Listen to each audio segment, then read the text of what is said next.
everybody. It's Mrs. Pound, and I'm back with more from Chapter 2.1 on weathering and erosion.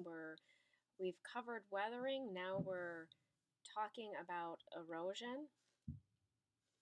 And today we're going to talk about Section 215, which is river erosion.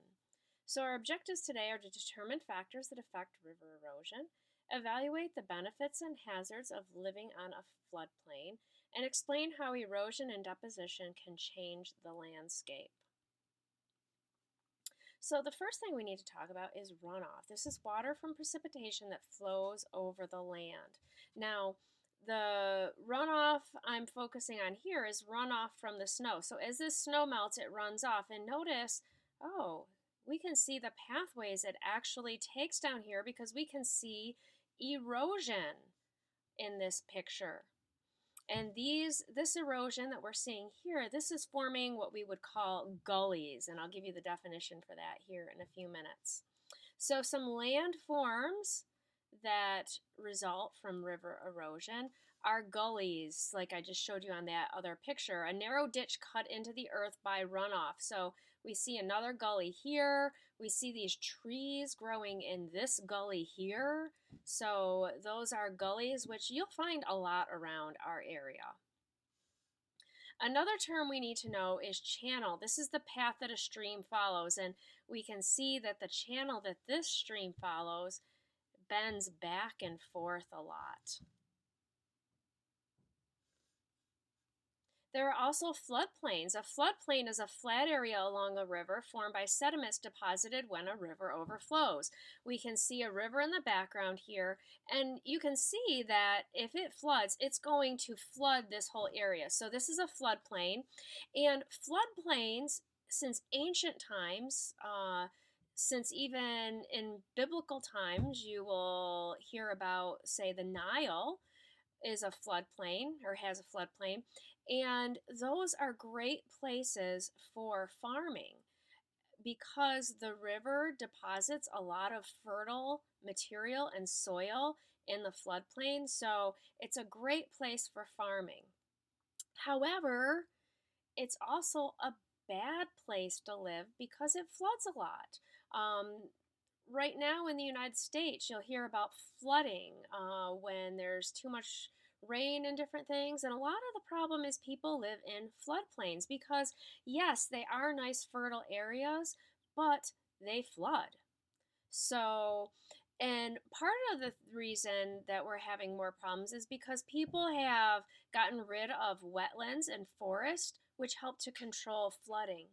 Okay, and then we put in things like dams and levees to help control the flooding, but then it causes flooding in other places. So we have to be really careful about the controls that we put in place because when we put controls in place, it can cause other problems in other areas. In our area, the Allegheny Reservoir is to control flooding of Pittsburgh. But in order to put in the dam, and when they put in that dam in the reservoir, they flooded a lot of towns that already existed. And so there was a lot of controversy over that when they built the Kinzua Dam in our area. Now, materials eroded by rivers are usually deposited and becomes part of another landform. So let's take a look at some of those landforms. Rivers slow down and deposit their loads along the inside of a bend. And so I have this picture, the inside of a bend. Look at all that material that's deposited. It's because you can't really see it here. You can see it a little over here. On the outside of a bend, the water moves faster, and it actually will create an undercut bank there. The water moves fast, a lot like the wave erosion that we talked about in the last section will cut that away. And on the inside, it's moving slower, and so it deposits material. A lot like a merry-go-round, where the people on the outside go faster than the people on the inside. Oh, on a floodplain, so it will deposit material, like I said, that is good for farming. And at a river's mouth, this is a delta, and what happens is the water comes down the river and then it hits something like a bigger river or an ocean or the ocean, and all of a sudden that water slows down really fast, and when it slows down it deposits the material here, and you can see all kinds of little distributaries and everything going through that material that has been deposited. So if it picks it up in one place, it has to deposit it somewhere else, and it creates some interesting land features. So we talked about some factors that affect river erosion, how quickly the water moves, also the fact that there is perhaps melting water. Okay, those are all factors that affect it. Melting snow, excuse me. We evaluated the benefits and hazards of living on a floodplain and explained how erosion and deposition can change the landscape to form certain landforms. So don't forget your 5 questions.